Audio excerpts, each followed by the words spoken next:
Welcome to Real Life Fiction Stories, and thank you for joining me.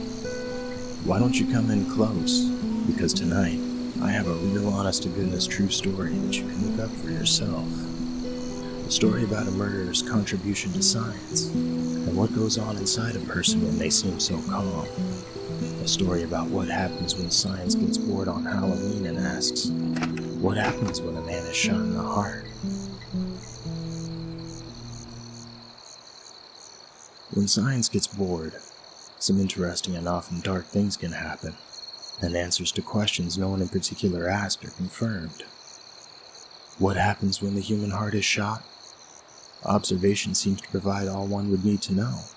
You die.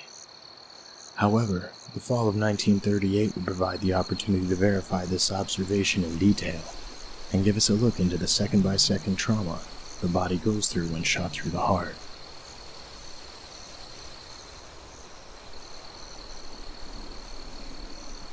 A cold breeze blew across the lawn of Sugar House Prison, and the blades of grass bent its will with no choice offered to them. 40-year-old John Deering lay on his bed, listening to the wind, imagining the grass bowing before their invisible master, and longed to run through it with the wind free and safe. He had not slept the whole of the evening, wanting to relish every moment he had left. He knew he had precious few left. He had wanted this sentence, even thanked the jury for doing their duty, but now that the moment was here, now that there was no tomorrow, fear had begun to work its icy fingers through his soul. He had made a promise to himself that he wouldn't allow his fear to show. He would be the master of his emotions and meet his end with courage and dignity, despite the atrocities of his past.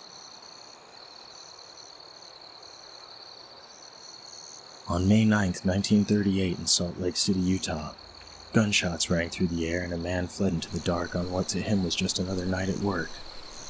Deering had made his living off of armed robbery, and very rarely did his targets put up a fight, especially in the face of his .38 Colt automatic pistol. But when they did, one or two bullets quickly ended any protest. Oliver Meredith had put up a fight sure enough, but found it hard to argue as he bled to death in his car. Found by those investigating the disturbance, he was quickly carried away to his apartment where he had lived with his wife before passing away only hours later. .38 caliber shell casings and bullets pulled from Meredith's body would be matched to a carjacking and theft of $11, $231 in 2022, in an incident that occurred 2 days earlier on May 7th to Maurice and Lucy Howe. Deering would be arrested later on July 29, 1938 in Hamtramck, Michigan, on suspicion of robbing the Hamtramck Finance Company. Having recently learned of his mother's passing, and not wanting to go back to jail for a possible 15-year sentence after he had just been released after 17 years, he quickly confessed to the additional crimes of kidnapping the house and the murder of Oliver Meredith.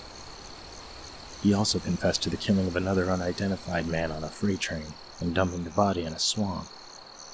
In court, he would oppose the appointment of a defense attorney. Standing before his peers on trial, he would face them and say, "I request to be executed without all the red tape and rigmarole of the courts." And on September 21st, when finally given the sentence he had asked for, he would turn to the jury to give his thanks. "You've done your duty," he would say, both relieved and sullen.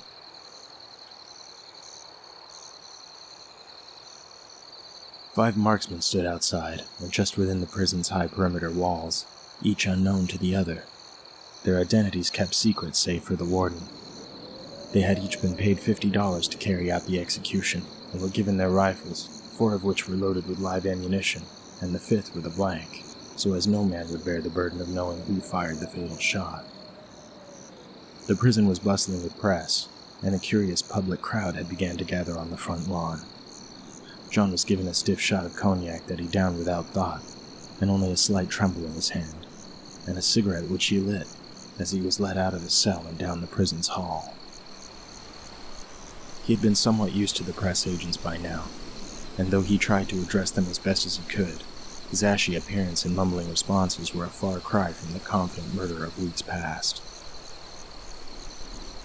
Just before taking his final steps down the stairway that would lead to the final door he would ever step through alive, he was greeted by Sheriff S. Grant Young.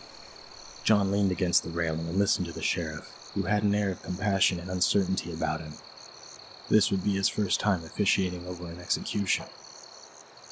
"I have to read this to you, John," the sheriff said almost apologetically, before reciting John's crimes and convictions in order for execution. John had taken a huge draw off of his cigarette, letting the sheriff's words soak into the room. He exhaled, filling the air with smoke. "I understand perfectly," John had said, the last of the smoke trailing from his nostrils, and continued his descent down the steps. Fellow inmates began to howl and swear at the men escorting Deering, but quieted down when they were reminded the execution was inevitable. An outburst would do no good. The entourage stepped into the morning sun just outside of the north building and made their way around the prison, and just before turning the corner in which the execution chair and waiting firing squad would be seen, a black hood was pulled over John's head, cutting him off from the world around him.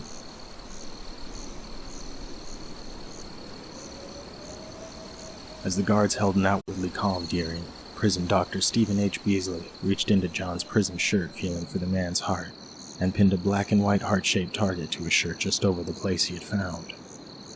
Dr. Beasley reached down and began connecting electrodes to John's wrists before stepping away and flipping on the electrocardiogram machine. As John stood hooded with a target over his chest, his heart rate was recorded at 72 beats per minute. The guard's large hands clasped John's shoulders and guided him gently but firmly and unyielding to the wooden chair behind him, and began to strap him down. Rapid peaks and valleys began to appear on electrocardiogram's paper almost right next to one another, closing in the previously recorded gaps. John's heart rate had spiked to over 180 beats per minute. After not feeling or hearing anything for a moment, a man's voice called out to John. It had sounded like the warden. "Any last words, John?" This was taking longer than John thought, and if those damn bullets didn't kill him, the suspense would. "Thank you, Warden, for treating me so well. Goodbye and good luck." "Okay, let it go." John squeezed his eyes shut under the hood and braced for the bullet's impact. He would wait 22 more seconds until 6:46 a.m. before the bullets ripped through his shirt and into his body. At 4 seconds after being shot, his heart quivered and spasmed as his head slumped, his chin resting on his chest, the corner of his hood jutting out like horns. After 15.6 seconds, his heart stopped completely, though he continued to breathe and struggle slightly in his chair. And after 134.4 seconds, at 6:48.5 a.m., Deering was pronounced dead.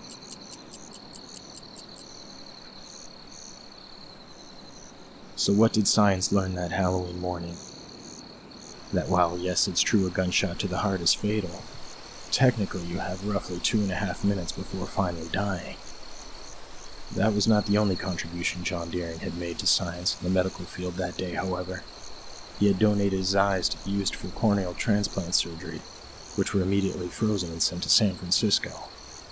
The operation would prove to be successful, restoring sight to a 27-year-old blind man, as well as a 4-year-old boy who had been blind since birth. The rest of his body he had donated to the University of Utah's medical department to further the education of their students.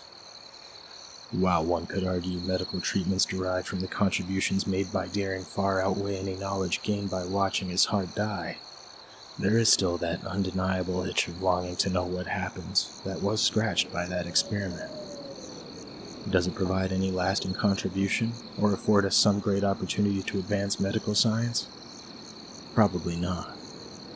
Somehow, it does seem oddly comforting, though, to know that if I'm ever shot in the heart, I'll have 2 minutes to make my peace. Though for some, I could see the terror of spending 135 seconds watching your life slip away.